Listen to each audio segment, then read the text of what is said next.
कला शिक्षा बोर्ड के 10वीं कक्षा के छात्रों का 7 मार्च 2024 को इंग्लिश विषय का एग्जाम है और इंग्लिश विषय की तैयारी करवाने के लिए आज मैं आपको इस वीडियो के अंदर जो आपकी बुक है जिसका नाम फर्स्ट फ्लाइट है, इस किताब से जितने भी दो नंबर वाले इंपॉर्टेंट क्वेश्चन हैं उनकी तैयारी मैं आपको इस वीडियो के अंदर करवाऊंगा। और इसके अलावा जल्द ही जो मोस्ट इंपॉर्टेंट ग्रामर के सेंटेंसेज हैं, एप्लीकेशन है और लेटर्स हैं, एडवर्टाइजमेंट और स्टोरीज और सभी इंपॉर्टेंट क्वेश्चन यानी कि लॉन्ग आंसर टाइप क्वेश्चन यानी कि 5 नंबर वाले क्वेश्चनों की भी मैं तैयारी आपको करवाऊंगा। वीडियो अच्छी लगे तो लाइक करें, चैनल को सब्सक्राइब करके ऑल के बटन के ऊपर क्लिक कर लें ताकि जब वीडियो अपलोड हो तो उसका नोटिफिकेशन आपको मिल जाए।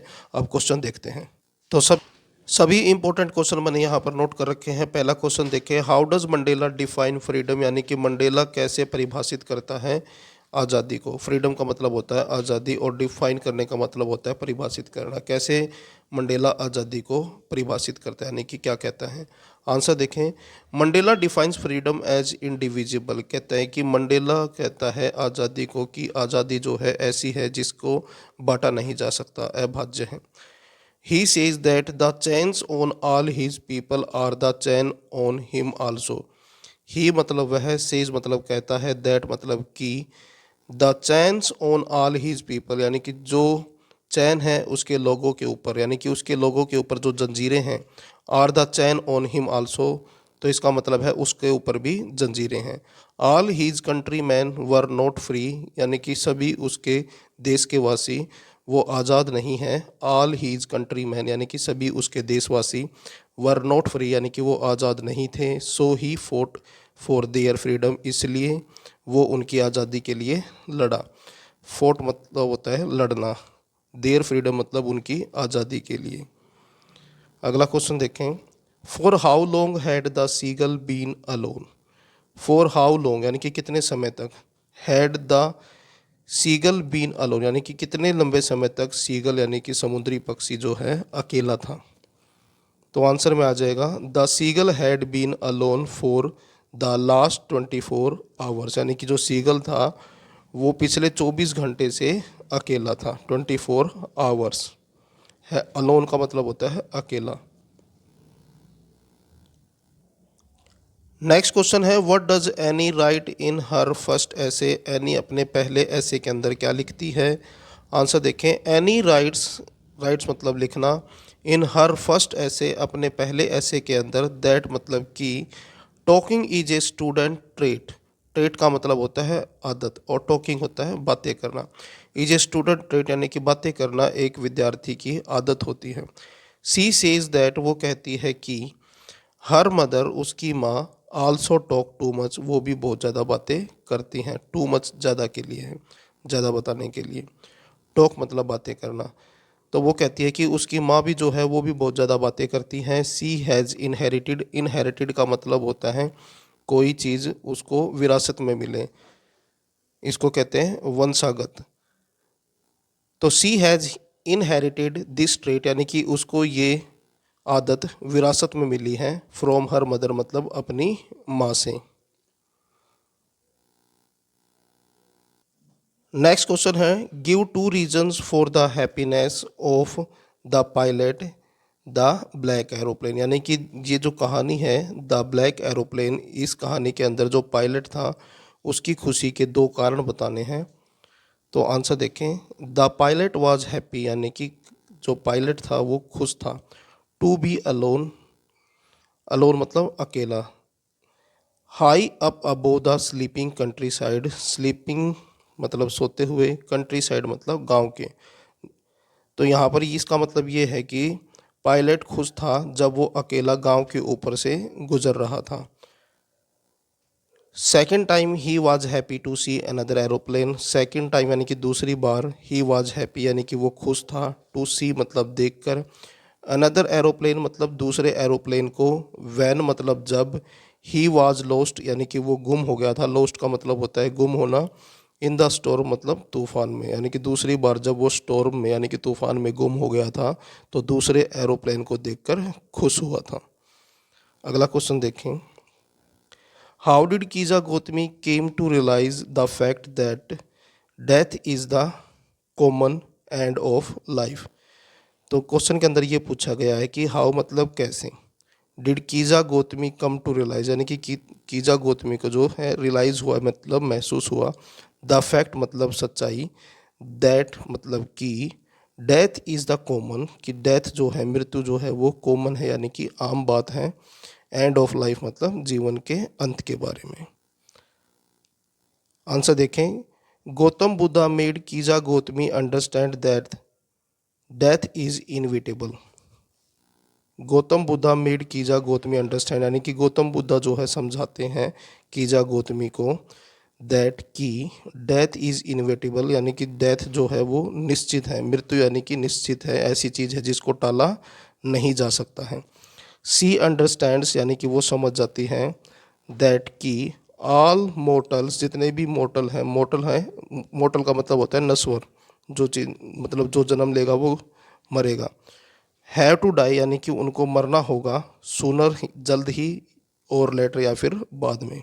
तो यहाँ पर ये बताया गया है कि जो मोर्टल है यानी कि नश्वर है उनको मरना होगा या तो जल्दी या फिर बाद में। नेक्स्ट क्वेश्चन देखिए। नेक्स्ट क्वेश्चन है write a few sentences on Lumo. Lumo के ऊपर कुछ पंक्तियाँ लिखनी हैं। आंसर देखें। Lumo is one of the main character in the play. Lumo जो है one of the main character, यानी कि मुख्य कैरेक्टरों में से एक है। इन द प्ले मतलब प्ले के अंदर, जो प्ले है ये जो नाटक है, इस नाटक के अंदर जो कैरेक्टर हैं उनमें से लुमो एक मुख्य कैरेक्टर है। ही इज़ 35 ईयर्स ओल्ड, वो 35 साल का है। एंड स्टिल अनमैरिड, और अब भी अविवाहित है। अगला क्वेश्चन देखें। Why were two national anthem sung, क्यों दो नेशनल एंथम गाए गए। आंसर देखें। The whites and the blacks had now equal rights in South Africa, यानी कि जो वाइट जो अंग्रेज हैं एंड द ब्लैक्स जो हबसी हैं, हैड नाउ इक्वल राइट्स, यानी कि अब उनके समान अधिकार हैं, एक जैसे अधिकार हैं इन साउथ अफ्रीका मतलब साउथ अफ्रीका के अंदर, यानी कि अब साउथ अफ्रीका के अंदर जो गोरे और काले लोग हैं उन दोनों को समान अधिकार है, यानी कि एक जैसे अधिकार हैं। दैट वाज वाई, इसलिए the national anthem of both communities, जो नेशनल एंथम है दोनों कम्युनिटीज़ यानी कि दोनों समुदायों का, वर संग मतलब गाया गया। उसके बाद अगला नेक्स्ट क्वेश्चन है हु वाज गौतम बुद्धा। गौतम बुद्धा कौन थे। आंसर देखिए। Gautam Buddha was a Prince, Gautam Buddha जो थे वो प्रिंस थे यानी कि राजकुमार थे। ही लेफ्ट होम, लेफ्ट का मतलब होता है छोड़ देना, होम मतलब घर, उन्होंने घर छोड़ दिया। इन सर्च ऑफ पीस, यानी कि शांति की खोज में, और इनलाइटमेंट मतलब आत्मज्ञान की, आत्मज्ञान और शांति की खोज में उन्होंने घर छोड़ दिया। अगला क्वेश्चन है हाउ डिड वैली प्लान हर बस राइड, यानी कि वैली कैसे योजना बनाती है अपनी बस की राइड की, यानी कि बस की सवारी की। What did she find out about the bus, और वो बस के बारे में क्या पता लगाती है। फाइंड आउट का मतलब होता है पता लगाना, अबाउट के बारे में, द बस मतलब बस के बारे में। Answer. Valley collected all information, valley collect करती है मतलब इकट्ठा करती है, ऑल इन्फॉर्मेशन मतलब सभी सूचनाएं जानकारी, अबाउट द बस जर्नी यानी कि बस की यात्रा के लिए, यानी कि बस यात्रा के लिए वो सारी इन्फॉर्मेशन सारी सूचनाएं इकट्ठी करती हैं। These were like the fare, ये थी कि किराया कितना है, the time it took to reach town, और कितना समय लगता है शहर पहुंचने में, यानी कि ये जानकारी उसने इकट्ठा की कि किराया कितना है और शहर पहुंचने में कितना टाइम लगता है। अगला क्वेश्चन देखें। What did the baker wear in Portuguese days, यानी कि पुर्तगाली दिनों के समय बेकर जो हैं वो क्या पहनते थे। आंसर देखें। द बेकर्स वोर, यानी कि बेकर पहनते थे, वियर की सेकंड फॉर्म है वोर। ए लॉन्ग फ्रॉक, एक लंबी frock, reaching down to their knees, जो उनके घुटनों तक पहुंचती थी, यानी कि बेकर जो है एक लंबी फ्रॉक पहनते थे जो उनके घुटनों तक पहुंचती थी। इट वाज नोन एज कबई, और इसको कबई के नाम से जाना जाता था। नेक्स्ट क्वेश्चन है was Lencho surprise to find a letter for him with money, क्या लेंचो हैरान हुआ पैसों के साथ पत्र पाकर। आंसर देखें। Let Lencho had firm faith in God, Lencho का पक्का विश्वास था गॉड में, फर्म फेथ का मतलब होता है पक्का विश्वास। सो ही वॉज नॉट सरप्राइज, इसलिए वो हैरान नहीं था, टू फाइंड मतलब पाकर, ए लेटर मतलब पत्थर, फॉर ही मतलब उसके लिए, विद मनी मतलब पैसों के साथ, इन इट मतलब उसमें। यानी कि लेंचो का भगवान में पूरा विश्वास था या गहरा विश्वास था, इसलिए जो है लेंचो सरप्राइज यानी कि हैरान नहीं हुआ पत्थर को पैसों के साथ पाकर। अगला क्वेश्चन है, what ideals does he set out for the future of south Africa, यानी कि साउथ अफ्रीका के भविष्य के लिए वो क्या मतलब आदर्श यानी क्या क्या आदर्श जो है स्थापित करता है साउथ अफ्रीका के भविष्य के लिए। आंसर देखें, he sets out the ideals of liberating his people, यानी कि वो सेट करता है आइडियल्स मतलब आदर्श ऑफ लिबरेटिंग हीज पीपल अपने लोगों को आज़ाद करने फ्रॉम बॉन्डेज ऑफ पोवर्टी, यानी कि अपने लोगों को गरीबी की जो दासता थी उससे आज़ाद कराने के लिए। डिप्रीवेशन होता है भेदभाव, और सफरिंग का मतलब होता है जो पीड़ाएं हैं, और जेंडर मतलब जो जेंडर के नाम पर उनके साथ भेदभाव होता था। अदर डिस्क्रिप्शन और दूसरे भेदभावों से, यानी कि नेल्सन मंडेला जो है आदर्श स्थापित करता है कि वो अपने लोगों को आज़ादी दिलाता है। लिबरेटिंग का मतलब होता है आज़ादी दिलाना। हीज पीपल मतलब अपने लोगों को। बॉन्डेज मतलब जो बंधन है। पुअर्टी मतलब गरीबी के जो बंधन है। डिप्रीवेशन के यानी कि भेदभाव के, इन सभी बंधनों से जो है वो अपने देशवासियों को आज़ाद कराकर एक आदर्श स्थापित करता है। अगला क्वेश्चन देखें, why was the entire class quaking its boots, यानी कि क्यों पूरी क्लास अपने जूतों को क्वैक कर रही थी मतलब पीट रही थी। तो यहाँ पर जो क्वैक का मतलब ये है, वैसे तो ये डक की आवाज़ होती है, लेकिन डक की आवाज़ यहाँ पर इसलिए यूज़ की गई है क्योंकि वो नर्वस थे सभी स्टूडेंट, और नर्वस होने की वजह से अपने पैरों को वो ज़मीन पर बार बार मार रहे थे, जिसकी वजह से क्वैक की आवाज़ आ रही थी। तो इसलिए इस क्वेश्चन के अंदर ये पूछा गया है कि पूरी क्लास क्यों जो है अपने बूटों से क्वैक की आवाज़ निकाल रही थी। आंसर देखें, the entire class was quaking its boot due to tension, यानी कि सभी बच्चे जो है अपने जूतों को फर्श पर पीट रहे थे टेंशन की वजह से। There was a meeting of teacher, कहता है कि वहाँ पर मीटिंग थी टीचर्स की, टू डिसाइड निर्णय लेने के लिए, who was promoted to next class, की कौन किसको जो है अगली क्लास में भेजा जाएगा, प्रमोट किया जाएगा next class, and who would be kept back, और किसको जो है वापस उसी क्लास में रखा जाएगा। सो इसलिए एवरीवन मतलब सभी, इन द क्लास मतलब क्लास के अंदर सभी, वाज नर्वस मतलब नर्वस थे, अबाउट द रिजल्ट मतलब रिजल्ट के बारे में। उसके बाद अगला क्वेश्चन देखें, what is the cause of second quarrel, यानी कि काज का मतलब होता है कारण। व्हाट इज़ द काज मतलब क्या कारण था। द सेकंड क्वेरल मतलब दूसरी लड़ाई का, क्वेरल का मतलब होता है लड़ाई। बिटवीन मतलब बीच में, लुमो और नतालिया मतलब लुमो के और नतालिया के। लुमो और नतालिया के बीच जो दूसरी लड़ाई हुई उसका कारण क्या था। तो आंसर देखें, Lomov has a pet dog named Guess, यानी कि लुमो के पास एक पालतू कुत्ता था जिसका नाम था Guess. Natalya has also a pet, यानी कि नतालिया के पास भी एक पेट डॉग था यानी कि पालतू कुत्ता था, नेम्ड स्क्वीज़र, जिसका नाम स्क्वीज़र था। लुमो कॉल्स हिज डॉग ए फर्स्ट रेट डॉग, यानी कि लुमो अपने कुत्ते को पहली श्रेणी का कुत्ता कहता है, यानी कि अच्छी नस्ल का कुत्ता कहता है। Natalia says that her squeezer is far better than gas, और नतालिया कहती है, सेज मतलब कहना, दैट मतलब कि हर स्क्वीज़र उसका जो कुत्ता है स्क्वीज़र इज़ फार बेटर, यानी कि वो कहीं ज़्यादा अधिक अच्छा है, देन गैस मतलब गैस से। They start finding faults with each others dog, वो एक दूसरे के कुत्ते में गलतियां ढूंढना शुरू कर देते हैं। दस मतलब इस प्रकार, दे स्टार्ट क्वेरलिंग, और वो झगड़ना शुरू कर देते हैं, ओवर द डॉग मतलब कुत्तों पर। उसके बाद नेक्स्ट क्वेश्चन देखिए, what compelled the young seagull to take his first flight. Compelled का मतलब होता है मजबूर कर देना। क्या चीज़ मजबूर कर देती है सीगल को यानी कि समुद्री पक्षी को, to take his first flight, की वो अपनी पहली उड़ान भरे। आंसर देखें, the young seagull was very hungry, जो यंग सीगल था यानी कि जो समुद्री पक्षी का जो बच्चा था वो बहुत भूखा था।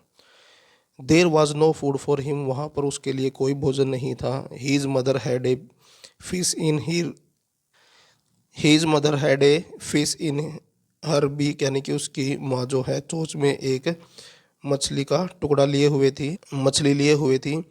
The site of food मैडेंड him, जो दृश्य है भोजन का, फूड मतलब भोजन, साइट मतलब दृश्य, मैडेंड हिम यानी कि पागल कर देता है, हिम मतलब उसे, क्योंकि वो भूखा था तो भोजन को देखकर पागल हो जाता है। सो ही डाइव्ड टूवर्ड हिज मदर, और इसलिए वो डाइव लगा देता है। डाइव का मतलब होता है गोता लगा देना, यानी कि छलांग लगाना। टूवर्ड हिज मदर, यानी टूवर्ड का मतलब होता है की ओर, हिज मदर मतलब अपनी माँ की ओर, इसलिए वो अपनी माँ की तरफ जो है छलांग लगा देता है। नेक्स्ट क्वेश्चन देखें, what is special about the diary of Anne Frank, यानी कि एनी फ्रैंक की जो डायरी थी उसके बारे में क्या स्पेशल था। आंसर देखें, Anne Frank says that she has no true friend, यानी कि एनी फ्रैंक कहती है, से का मतलब होता है कहना, दैट मतलब कि, सी हैज़ नो ट्रू फ्रेंड यानी कि उसका कोई सच्चा मित्र नहीं है। सो इसलिए, सी मतलब वह, डिसाइड्स मतलब निर्णय लेती है, टू कीप मतलब रखना, ए डायरी मतलब डायरी रखेगी। उसका कोई सच्चा मित्र नहीं था इसलिए वो निर्णय लेती है कि वो एक डायरी रखेगी। सी कॉल्स इट किटी, वो इसको किटी बुलाती है, यानी कि डायरी का नाम रख देती है Kitty. She provides a brief sketch of her life, यानी कि वो प्रोवाइड करती है मतलब उपलब्ध कराती है brief sketch of her life, यानी कि अपने जीवन के बारे में उसके अंदर लिखती हैं। इन हर डायरी मतलब अपनी डायरी के अंदर, यानी कि अपनी डायरी के अंदर अपने जीवन के बारे में संक्षिप्त में, ब्रीफ का मतलब होता है संक्षिप्त, संक्षिप्त में लिखती हैं। अगला क्वेश्चन है, वेयर इज कोर्ग सिचुएटेड, यानी कि कोर्ग कहाँ पर स्थित है। सिचुएटेड का मतलब होता है स्थित होना, कहाँ पर स्थित है। What is it famous for, और ये किस चीज़ के लिए फेमस है। आंसर देखें, Coorg is situated midway between Mysore and the coastal town of Mangalore. Coorg is situated यानी कि कोर्ग स्थित है, मिडवे मतलब बीच में, बिटवीन मैसूर, मैसूर के, और कोस्टल टाउन ऑफ मैंगलोर यानी कि कोस्टल टाउन जो है मैंगलोर के, उसके बीच में स्थित है। It is the smallest district of Karnataka, ये कर्नाटक की सबसे छोटी डिस्ट्रिक्ट है। It is famous for spices, it is famous, famous मतलब प्रसिद्ध है, फॉर स्पाइसेस, स्पाइसेस का मतलब होता है मसाले, एंड रेन फॉरेस्ट मतलब वर्षावन के लिए, और ये जो है वर्षावन के लिए और मसालों के लिए प्रसिद्ध है। अगला क्वेश्चन देखें, what does the conductor, why does the conductor call valley madam, यानी कि कंडक्टर जो है वैली को मैडम क्यों कहता है। आंसर देखें, the conductor calls Valli madam, यानी कि कंडक्टर जो है बुलाता है वैली को madam, because she behave like a very young lady, क्योंकि वो व्यवहार करती है, बिहेव करना मतलब व्यवहार करना, like a very young lady यानी कि एक यंग लेडी की तरह व्यवहार करती हैं। She does not like to be considered a child, यानी कि वो जो है अपने आप उसको नहीं, बच्चा नहीं समझा जाता, यानी कि उसको जो है बच्चा नहीं समझा गया। दैट इज़ वाई, इसलिए, द कंडक्टर कॉल्ड, यानी कि कंडक्टर जो है कॉल्ड मतलब बुलाना, पुकारना, वैली, वैली को मैडम, यानी कि इसलिए कंडक्टर वैली को मैडम बुलाता है, इन जोली मूड मतलब खुशी से। उसके बाद नेक्स्ट क्वेश्चन देखें, why is Lomov obnoxious to marry Natalya, यानी कि लोमो जो है क्यों उत्साहित है नतालिया से शादी करने के लिए। आंसर देखें, लोमो इज़ एनोक्सियस टू मैरी नतालिया, यानी कि लोमो जो है एनोक्सियस है, उत्साहित है नतालिया से शादी के लिए, बिकॉज क्योंकि, ही थिंक्स दैट क्योंकि वो सोचता है कि, ही कैन नॉट फाइंड यानी कि वो नहीं पा सकता, फाइंड आउट यानी कि उसके नहीं मिलेगी, बेटर गर्ल यानी कि अच्छी लड़की, देन नतालिया मतलब नतालिया से, यानी कि वो सोचता है कि उसको नतालिया से अच्छी लड़की नहीं मिलेगी। She is a good house keeper, यानी कि वो एक अच्छी हाउस कीपर यानी कि गृहिणी है। सी इज़ एजुकेटेड आल्सो, और वो पढ़ी लिखी भी हैं। लोमो इज़ ऑलरेडी 35, और लोमो जो है 35 का हो चुका है, ईयर्स ओल्ड मतलब 35 साल का हो चुका है। अगला क्वेश्चन देखिए, how did the young seagull parents teach him the art of flying, यानी कि कैसे यंग सीगल के पेरेंट्स जो हैं यानी कि माता पिता उसको उड़ने की कला सिखाते हैं। आर्ट का मतलब होता है कला, ऑफ फ्लाइंग मतलब उड़ने की, और टीच मतलब सिखाना। द सीगल्स पेरेंट्स यानी कि सीगल के जो माता पिता हैं, इनकरेज्ड हिम उसे प्रोत्साहित करते हैं यानी कि बढ़ावा देते हैं, टू फ्लाई उड़ने के लिए, but he was too afraid to fly, लेकिन वो उड़ने से बहुत ज़्यादा डरता था। देन मतलब तब, they kept him hungry for 24 hours. They मतलब वे, कैप्ट मतलब रखते हैं, हिम मतलब उसे, हंगरी मतलब भूखा, फॉर 24 हावर्स मतलब 24 घंटों के लिए। इवन देन तब भी, the seagull did not fly, seagull जो है नहीं उड़ता। देन तब, दे थॉट यानी कि वो सोचते हैं, दैट की, एक्सपीरियंस मतलब अनुभव, वुड टीच हिम यानी कि उसको सिखा देगा, यानी कि तब वो ये सोचते हैं कि अनुभव उसको सिखा देगा। सो दे मेड हिम फॉल, इसलिए वो उसको नीचे गिरा देते हैं। फॉल फ्रॉम द लेज मतलब लेज से। नाउ वैन ही फॉल यानी कि नाउ मतलब अब, वैन मतलब जब, ही फैल मतलब वो गिर गया, ही फेल्ट उसने महसूस किया, हीज विंग्स उसके जो पंख हैं, स्प्रेड मतलब फैल गए, एंड स्टार्टेड फ्लाइंग और उसने उड़ना शुरू कर दिया। उसके बाद नेक्स्ट क्वेश्चन देखें। तो ये थे सभी आपके इंपॉर्टेंट क्वेश्चन 2 नंबर वाले। वीडियो अच्छी लगे तो लाइक करें, चैनल को सब्सक्राइब करके ऑल के बटन के ऊपर क्लिक कर लें ताकि जब नेक्स्ट वीडियो अपलोड हो तो उसका नोटिफिकेशन आपको मिल जाए।